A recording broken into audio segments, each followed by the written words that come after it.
I bet you didn't know Israel's famous Iron Dome isn't as invincible as people think. Iran's latest strikes are exposing big cracks.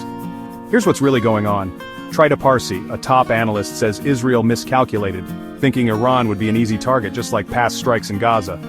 But now, Iran's missiles are slipping past Israel's Arrow, David's Sling, and even US-made THAAD defenses.